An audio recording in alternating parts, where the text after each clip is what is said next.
Oh, wow. Back in saddle again. What day is it? Friday, I think. Friday afternoon. And I just got back from attending a gathering of around a dozen or more people, I think. Some first responders, RCMP officer, First Nation ladies, and some of their friends or sisters, a tribal doctor, spiritual healing doctor, and they invited me to come and sit in and listen to what they had to talk about. There's a lot. It was pretty gut-wrenching. Pretty gut-wrenching. Pretty hard to choke back the baseball in your throat, I'll tell you what, listening to these ladies' stories. And this could share this right now. This video isn't about this topic solely, but I'm going to drop this on right now because I just came fresh off the press from it. It came fresh off the press. There's a whole pile of bodies located by the X-ray, ground penetrating X-ray. And that was a while back. We made everybody aware of that here by the request of the ladies.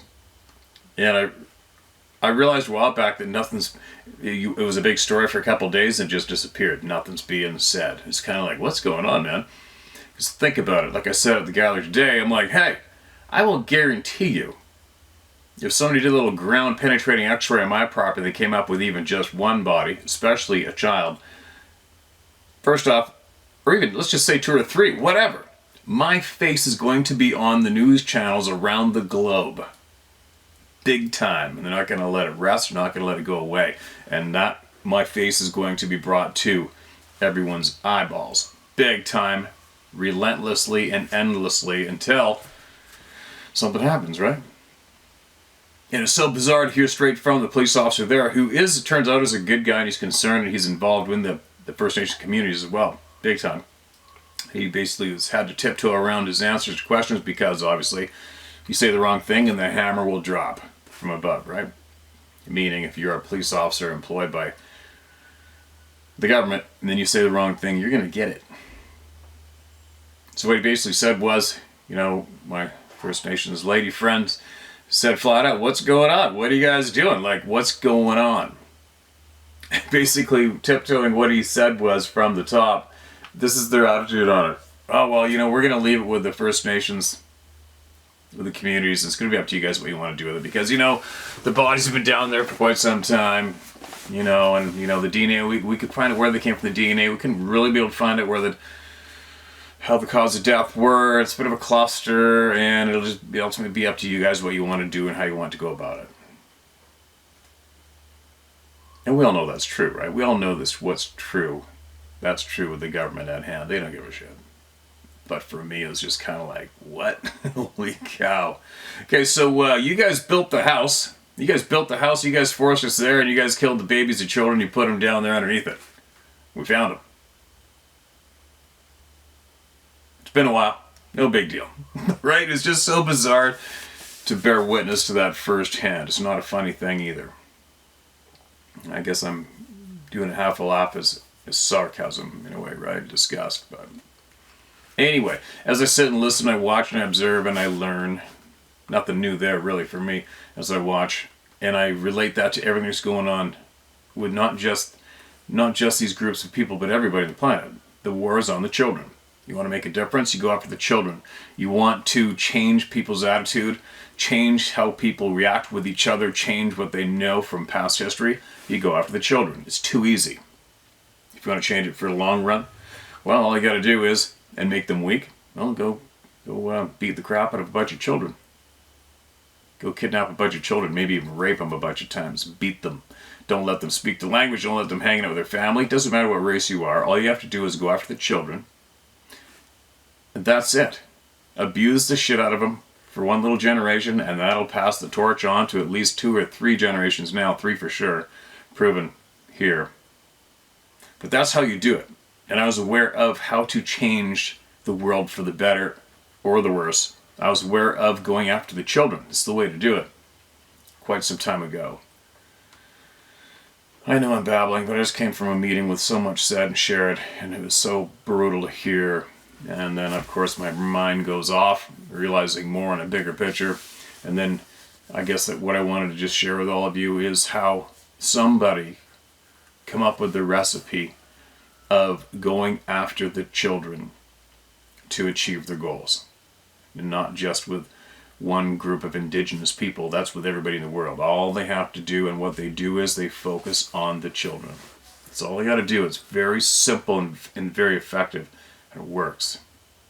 So, there you go.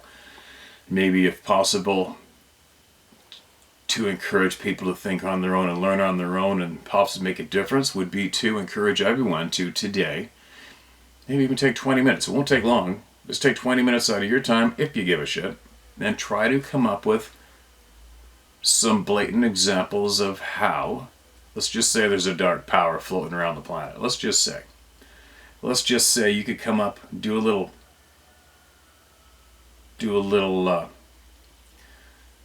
self-investigating into it and see if you can come up with, how many ways can you come up with right now to prove that there is a dark force preying on the children of today around the globe. Let's see if you can come up with a few examples of how that's going down, especially here in North America. Just take 20 minutes. 20 minutes out of your time. And if you had to, if the task at hand was to prove to me that our children are being preyed on for an outcome down the road, let's see if you come up with a handful of examples in just 20 minutes. Right? It's amazing. It's amazing to watch what's going down today. It's amazing to watch, and not amazing in a good way. It's just like mind-boggling, eye-opening, holy shit. Unbelievable. Anyways, I had to leave that group early because I am late now. But I was compelled to become even later by sitting here for an hour. But I did speak openly to that group before I left, and what I stressed on, I looked everybody in the eye and I stressed that the number one way for the bright light to win over the darkness is for speech, is for the stories to be heard. It doesn't matter what the topic is. As long as the people get heard, shit happens. If the people do not get heard, nothing happens, and everybody keeps going in circles, right? I can't stress enough how important it is for every single voice to be heard, and I do believe that this channel is a very strong, in-your-face example of that. Look what's happened here from just giving every single voice a moment to be heard in front of now an audience of millions, right? And then, of course, people, yeah, well, some of those voices are bullshit, some of them are liars, some of them are infiltrating here to try to derail the process, the platform. Well, it's not happening. It's impossible. Obviously, we have to take some good, some bad with the good, right? That's what we do. And that's actually handy and helpful that we do possibly have some misleading pricks here, because then that helps all of us become more in tune with ourselves and our judgment, our gut instincts, and knowing what is truth or not, right? Here we go. I'm babbling. I know I'm babbling. So I'm going to get some more voices heard. I'm going to sit here for a little bit. I have to wait for Sarah to get back, what she's doing. I'm going to share some more voices. And I know last night I made a video, which I normally don't do in the evening at the end of the day. Absolutely tired. I made a flubbo. What do I call it? I just got done some Sammed cannon. And I actually caught that before I posted the video, just so you know. I didn't care. Whatever. Who gives a shit? I'm not perfect. I'm just a dumbass like the rest of us here, right? Fumbling through life and trying to make sense of it. Nothing's overly practiced before it comes out here, I'll tell you what. Now, let's get going. So I gotta get some voices heard before I go now, because I want to. I'm motivated again. Doesn't take much. And then I have to pack my stuff and head to the annoying 2-hour logging road. Alright, this one's titled, I Saw a Skunk Ape. And today, said thousands of people by now. It was around June, like one Saturday evening, as in my John boat fishing for bream, probably meant brim, in the Suwannee River in North Florida, specifically Hamilton County, Florida. It was about 7 to 7:30 in the evening. The sun was setting, so the sun was only shining on the Hamilton County side of the river, as I was fishing on the Suwannee County side in the shade. Had run upriver about 4 miles from Gibson Park State Park and began floating back down fishing for brim. Well, you spell bream again, B-R-E-A-M. The river was fairly low and it was moving swiftly, so I did not need a motor. I was baiting my hook and catching bream. Am I pronouncing it wrong? I thought brim was spelled brim. Maybe that's the way it's spelled. I don't know, I'm sorry. Baiting my hook and catching bream, I'm going to call it brim anyway, quite regular, and all of a sudden I heard a deer above my head blow. I looked up to see nothing because of the green foliage, so I went immediately back to fishing, and within 30 seconds another deer on the Hamilton County side blew. Again, as I turned around to see if I could see that deer, I saw what can only be known as a skunk ape in Florida or Bigfoot in other places.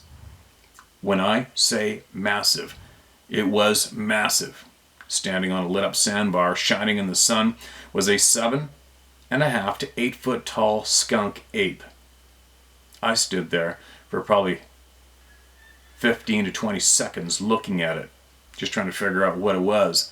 But it was standing there like a massive man looking back at me. He was at least 700 to 800 pounds of pure lean muscle, red auburn hair glistening in the evening sun with the white sandbar as the background. Holy shit, that color would have been standing out. Everything is crisp at that time. I can remember every moment of it still as I sit there trying to gain detail about it. You could tell it had the human V between its legs. His hands went approximately halfway down his thigh, no neck. I compared the muscle structure of his chest and neck to that of a silverback gorilla. His hair, auburn red color, with a black face. I can remember trying to look into his face for detail, but it was so black I could not see a face other than black. To this day, I know for a fact it was Bigfoot. He was again so massive, yet so human-like. No human that I know of can't compare to size and the thickness of him. Just massive. As I continued floating towards him on the opposite side of the river, a brown hit my pole that was in the water, and as I turned around to reel him in, I got the fish in the boat, turned around, and he was gone. Just that quick.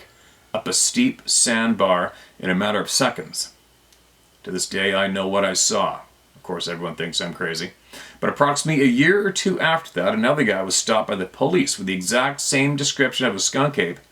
The paper said the guy was so scared of what he saw, he was shaking like a leaf. Keep up the looking. I am Ken Mansell. Hope you said it's okay to use your name, Ken. There you go. Welcome to the club, brother. Another one. Another member. Lots going on in Florida. A lot. A lot of red-haired descriptives too, right? A lot of these beings have been noted to have red hair. And speaking of that, there was one sighted just past the house here up the road towards the fish hatchery. It's up the road behind me here. And a person drove by and quoted to have seen a massive red-haired covered being with blue eyeballs and the locked eyes as he drove by right up here. Red. There's a lot of red hair version sightings on Vancouver Round as well. Basically everywhere, right? But it seems to be a lot in Florida and a lot in Vancouver Round, sharing the red hair detail. This title, I couldn't understand why I was so scared. Dear Steve, I started watching your channel for the hunt stories you told. I've always admired anyone who can tell a good story as well as you do. You're well-spoken and can paint one hell of a picture. When you started talking about Sasquatch, I thought I won the lottery, because not only do I hunt, but because I've always had an interest in the Sasquatch topic. When you started talking about sixth sense, some people have the ability to harness. It hit me like a ton of bricks when I thought back on 2 incidents that happened to me in the woods. Maybe I have a sixth sense. Unlike yourself, when I tell a story it seems to come out like a bag of shit, but I will do my best to convey what happened to me. Right here with you, man. Let her rip. Our family has 50 acres in northern Michigan. On a 10-acre plot, we have a cabin and just hunting land on another 40-acre plot. On our 10-acre plot during the summer, we go up just for recreational purposes, mainly to get out of the city. It has always been my tradition to walk to the back of the property the minute I get out of the car. I've been doing since I was a little boy all the way into my 40s. There's a clear path cut through field and forest to the back corner of the property. I always liked the prospect of sneaking up on game before our presence drove them away. 5 or 6 years back, on a summer solo trip to the cabin, I drove in quietly, got out of the car, started walking down the path that led to the back of the property. I got 30 yards down the path when a fear, dread, and tunnel vision froze me in my tracks. I stopped and listened, but I couldn't hear anything other than my own heart racing. Everything in my mind and soul was telling me to turn around and effing run. The forest ahead of me was dark and ominous, even though the sun was high in the sky. I couldn't understand why I was so scared to walk down the path that I've been walking since I was a boy. I've never had a fear of being in the woods up until this moment. I shook my head and thought I was being silly and decided to push on. I took a few steps and I heard a noise towards the clearing that was about 50 yards ahead. It was a combination of leaves and branches moving, and if I wasn't mistaken, a strange animal noise I couldn't identify. I stopped again, but this time I turned and walked back to the cabin. With every step I took, I could feel little by little the fear peeling off my soul and mind. I don't know what was in that clearing, but it sensed my presence and didn't want me there. I fooled around the cabin for a few hours, not daring to go near the path. I kept a close eye on it, and for the next few hours, it still looked dark and ominous. And then all of a sudden, I took a look towards the path. It looked bright, sunny, and welcoming. Also, for the first time in this trip, I could hear the birds and small animals of the woods. I dropped what I was doing and finished my tradition of walking to the back of the property. I'm happy to report I did it without 1 ounce of fear following me. I like to think if it was a Sasquatch, but I'm glad I didn't push on and have an encounter with one that would scare me from the woods forever. It's always a factor, right? From the stories you share, a lot of people wish they never seen the damn things, or it could have been a mommy bear with cubs waiting to rip my face off if I came near. Either way, I'm glad I listened to my sixth sense. Up until recently, when I watched you talking about sixth sense and how you always follow your gut, that I realized it was my sixth sense telling me not to go further, and not some silly fear that overtook me. That same fall, late October, I was in my tree stand in the late evening on the hunting property. Normally on the evening hunts, I wait a half hour after dark to get out of the stand. I've seen some cool shit in the moonlight.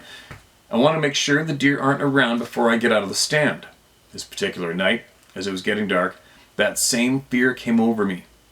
I decided quickly to get the F out of there. Quickly, I gathered my gear, not caring if I made noise. I hit the ground running when all of a sudden I heard what I thought was a deer running next to me.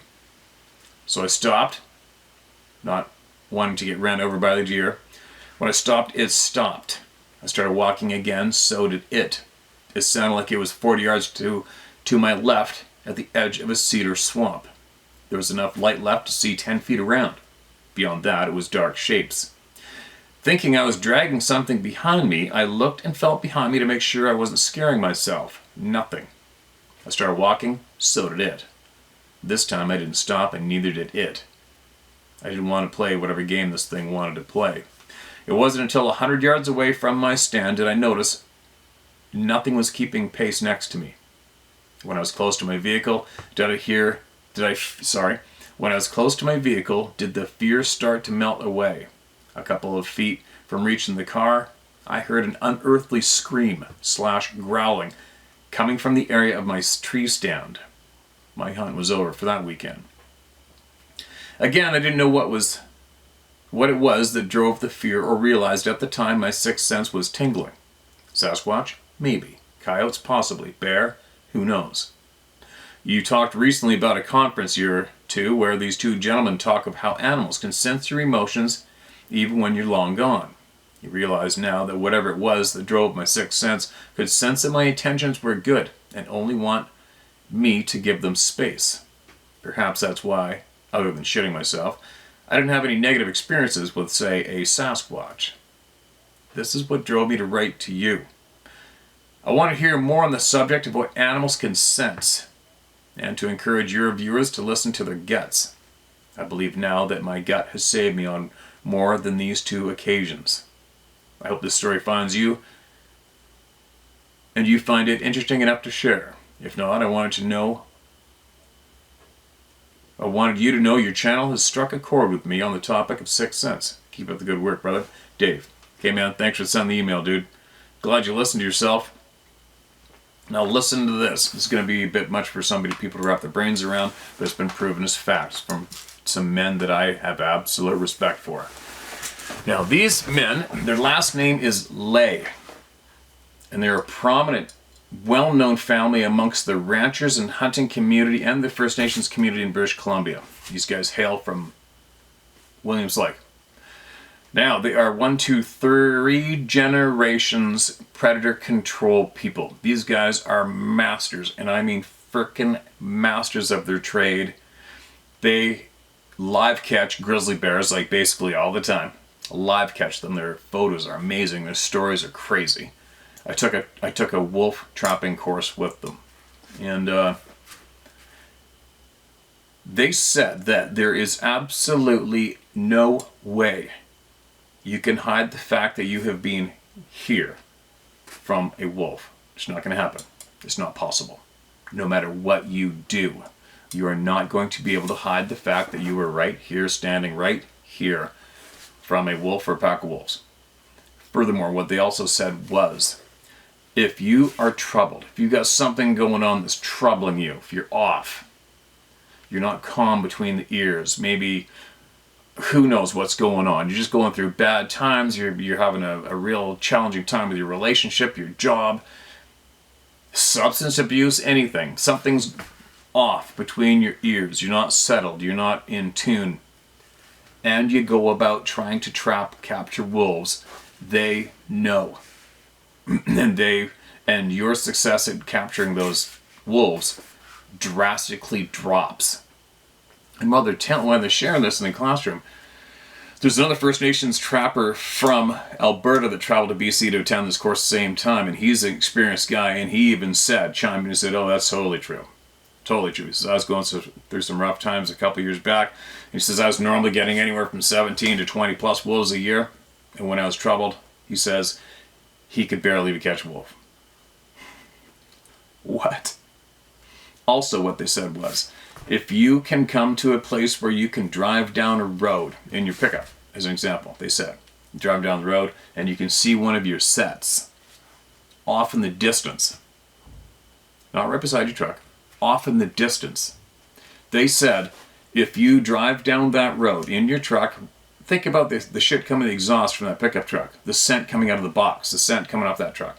You drive down the road. They said that if you stop to look out your window and gaze way over across at that set, meaning where your location trying to capture the wolf, if you stop, if you roll up with your window rolled up and stop, and then unroll your window and look out across the way, roll up your window again, they know you stopped. They know something's up at that spot, and if anything, they'll probably vacate it and never go through there again. They just know something real, you're up to something real no good. How amazing is that? And they also said that if you need to, and you're going to, unroll your window way back down the road and drive up and look out the window, and if you're going to carry on, you carry on for a long ways, and then you roll up your window again, and that throws them off. What? Right? But these men have proved it. Proved it. They were so knowledgeable, and I learned so much from them. They were just blowing me away nonstop for, I think it was 3 days we were there, 2 or 3. And also, what I'll share with you again, I've shared in the past too on this channel, is these 3, I believe, wildlife biologists / trappers in Alaska. They were keeping tabs on a very popular wolf pack in one of those parks. May have been Denali, I don't know, I forget. But it was in a national park. They're keeping tabs on these wolf packs by radio collars. They said, see, each pack of wolves, they have a natural border. It might be a river, it might be a rim of rim rock on a mountain pass. It could be a body of water. Whatever it is, they have borders, and each pack knows where the border is. And just so you know, the number 1 killers of wolves is wolves. That's the number 1 killers of wolves is wolves. They war, and they annihilate each other, and they have 0 respect or patience for non-pack members. 0. And especially other canines, coyotes, domestic dogs, you're gonna get killed. Anyway, get this one. They said that when the one pack crossed into the other wolf's territory, the other pack, I believe they were either 60 miles or 60 kilometers into their zone. It was almost the moment that rival pack crossed into their territory, that pack of wolves spun and bolted back to go confront that wolf pack. What? Right? How's that for an example of 6th sense in animals? That's amazing. It's amazing. How do they do that? How do they do that? Right? There's a lot of skills that are present in our lifetime with various species and humans that we just can't wrap our noodles around. It's amazing, right? Not just the Sasquatch topic, the Sabe people, the Bush people, the people, whatever you want to refer to them as. Another thing too is we were talking about this just last night. We're talking about pets, finding families. We're talking about how there has been documented cases of cats and dogs being separated from their families who were road tripping or moved across country, and the animals showed up at the new residence. What? And the animals had never been there before. So there you go. There's obviously a lot going on out there that we do not have in our possession to use at our beck and call. Most of us. I believe some of us do for sure. But there you go. There's my little spiel on 6th sense. I didn't really touch on what we normally can do with it. I mean, obviously we can do it. I've got it. I know I've got it. But that's too easy to cover that one. But there's some extreme examples, all right, of some mind-boggling shit that's going on around us today. And it's, how do you explain it, right? But wouldn't that be sweet to be absolutely in tune with it like that and know that you've got it and know how to use it? Who knows, maybe, right? We keep digging. Who knows? We just might be able to. You never know. All right, here's another one. I was only 7 years old. Hey, Steve, I've watched your channel for only about a year. Thank you so much for this platform. You're very welcome. Thanks for coming out. My encounter happened when I was 7 years old, and I'm 64 now. I was lucky enough to be able to go camping with my best friend's family. There were 6 of us kids and 2 adults. We were on Vancouver Island, in a well-populated campground not far from the ocean. I don't remember the name of the campground.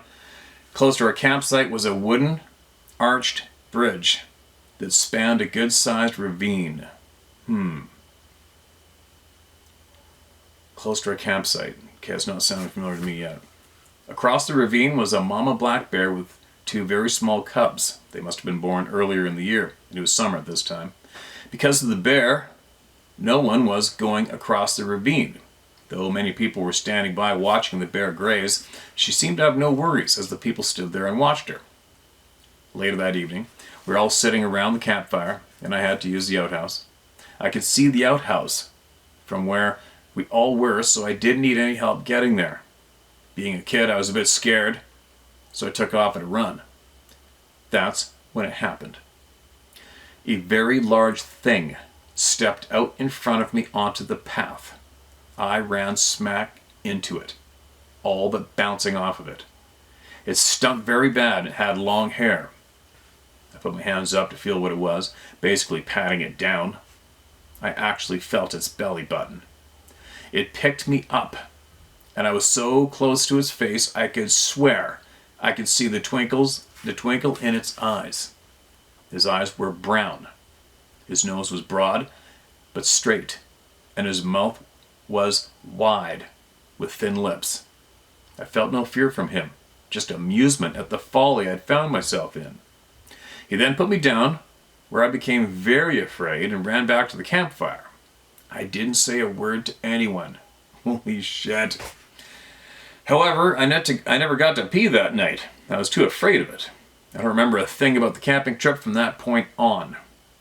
I know that what I ran into was not a bear. I doubt bears pick up kids and look at them and then put them gently down and quietly step away. I've had 3 other encounters while in the woods, but never saw one again.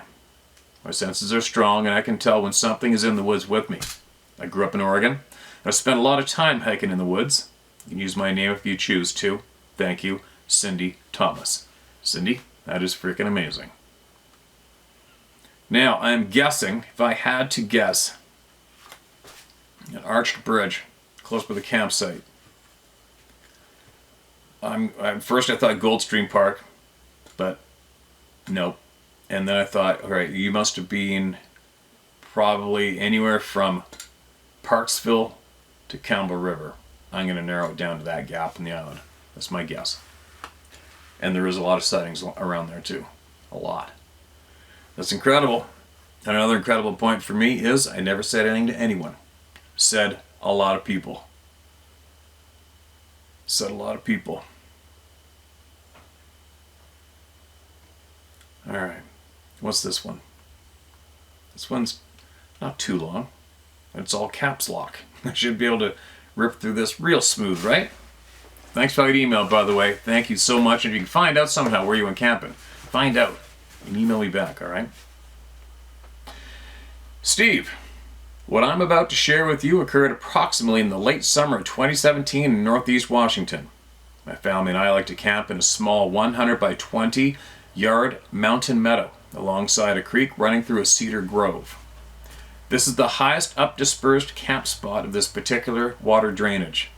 On the second morning of camping, while my wife and 2 kids walked down the meadow, I was cooking and heard 3 distinct knocks on wood very close to the camp. I looked around for a woodpecker but could see and hear nothing else, so I dismissed it. Later that night, my kids roughhoused in the camp trailer and we all went to sleep. I tied my small dog up to the front of the trailer and it opened the trailer's side tilt-out windows before going to bed for the night. At about 4 a.m., I woke in my bed. It was the time of morning that was gray out, and I was wondering why I woke up. I laid there for about 10 minutes, listening for my dog, birds, anything, but I could hear nothing outside. I then distinctly heard a large 20 to 30 pound boulder being thrown into the 1 foot deep creek below the trailer about 20 yards away. You could hear it strike another boulder underwater. I then grabbed my pistol and listened for another 30 minutes until it got a bit lighter out. Then I went outside to check my dog. She would not come out from under the trailer, and I had to drag her out by her cable. Fast forward another year in the same location. We had parked our camp trailer at one end of the meadow, and the trailer door was 10 yards from the bush with the campfire right behind our trailer. I had placed a kerosene lantern on a pole between the fire and the camp trailer door. My wife and 2 small children had just gone to bed, and I was talking with my older stepfather, who had come up to camp with us. While I was looking at him, we both heard a loud grunt/huff and foot stomp not 25 feet from us, coming from the direction of the bush. I instantly grabbed my SKS, which was hanging on the tree next to me, and my stepfather had a spotlight, which he had turned on and swung around to where the noise originated from. I had the rifle loaded, but I had not chambered a round, so being left-handed, I placed my right hand on the bolt but did not rack it so I could listen. We both then walked closer to the bush, which was dense, but you could not see into it in spots. Behind the bushes, the terrain climbed sharply, and the weather had made the leaves dry. We could see and hear nothing, but I had expected something elk or moose size to be there. Excuse me, nothing was there after looking from the meadow into the bushes for about 30 minutes. Steve, beyond this camp spot, up the creek is the last valley before the peak of the mountain.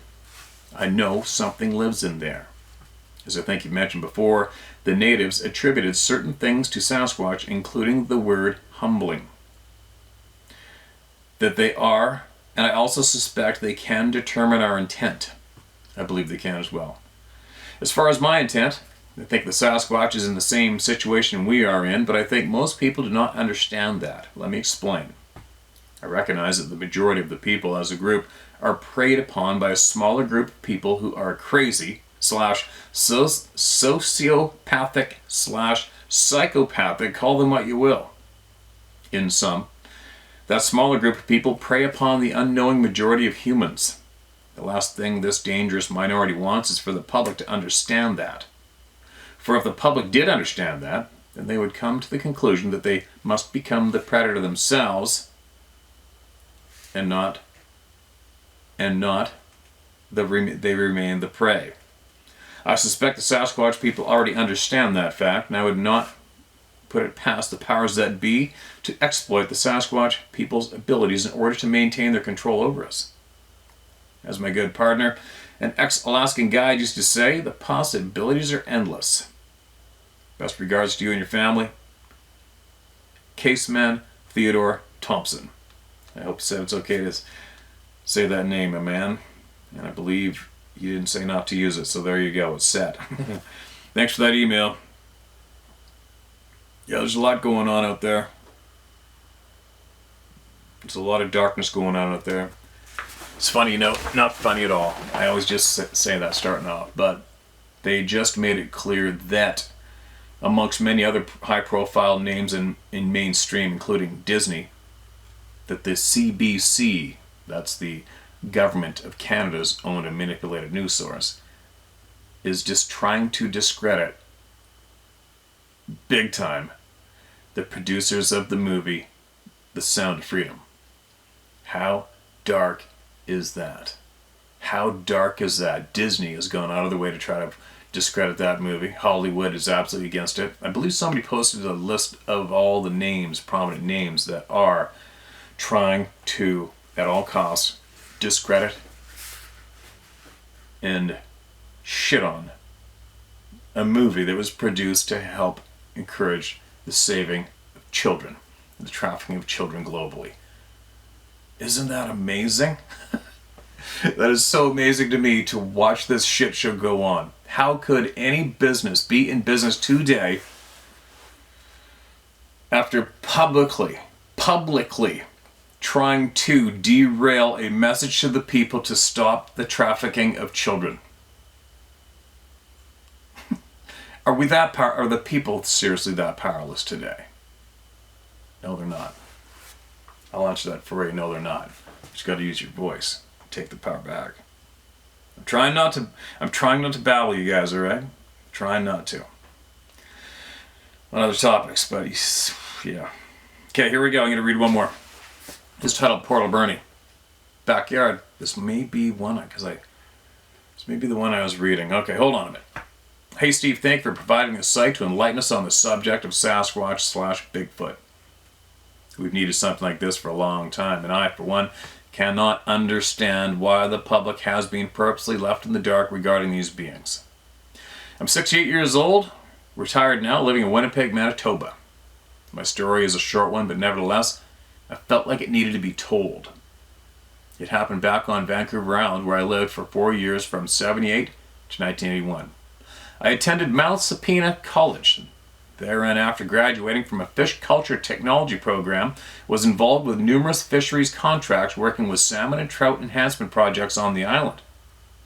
My incident occurred near Portal Bernie while heading to a junior ranger camp which was being used as a base for our team, which was involved in determining coho salmon recruitment numbers in feeder streams in the area.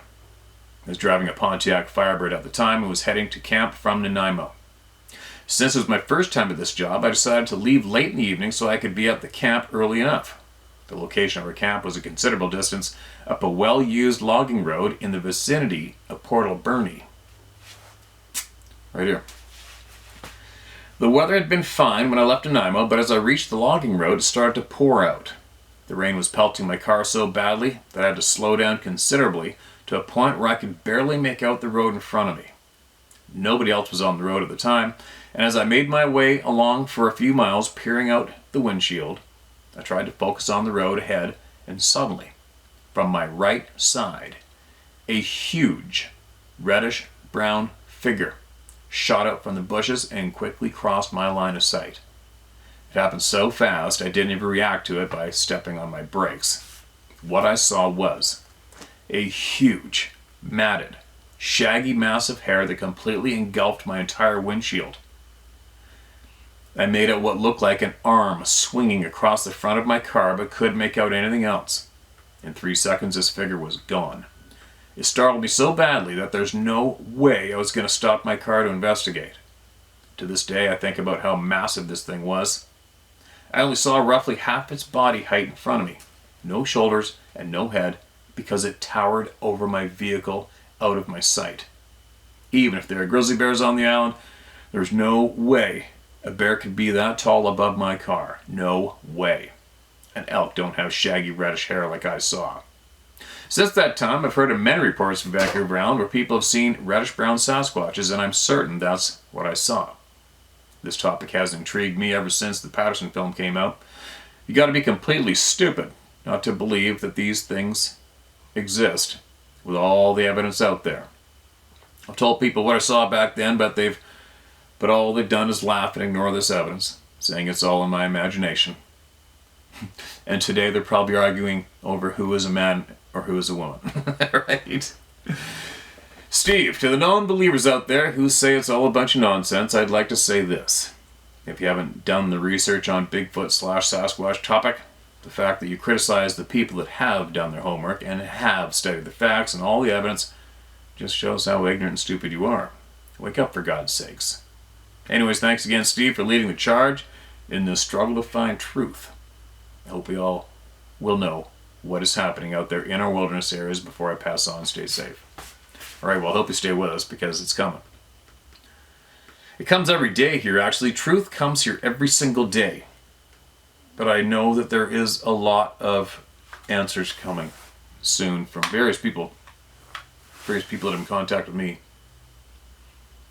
I'm looking forward to it, but obviously it just cracks open more questions, right? If you have your mind set to dig and need answers, the more answers we get, the more questions that get thrown in our face. Do I believe this mystery has been solved? This mystery of these people, these man-like non-human beings, maybe they may be referred to? Yeah, I think it has for certain. I'm very convinced it has been answered, but it opens up more questions in different directions too, right? So anyway, I'm gonna go. I'm trying to avoid the hot part of the day today because I do have to travel for 2 hours. Now I believe that I have to put some other tasks off because I was so late today. So that's enabled me to sit here and hang out for an hour and share more voices with you guys. So here I go.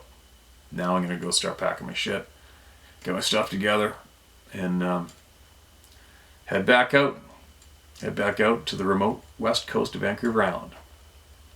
And hopefully I'll be able to get some shares into you guys. I'm going to bring my Starlink setup. Sarah said she got me the one that I can use anywhere, so this will be the first time to try it out, which I need to do quickly because my plans are to take it remote with me in remote central British Columbia, and I will be able to use it to share with all of you as much as possible. So I'm going to bring that with me today and try it out. So I got to climb on top of this hot metal roof in this sun and get that down. It's one of the things I got to do, and then I'll set it up on the dock and see if it works and make sure it works where I bring it and carry on. So enough babbling. Share my story at howtohunt.com. That's where you get your voice heard word for word.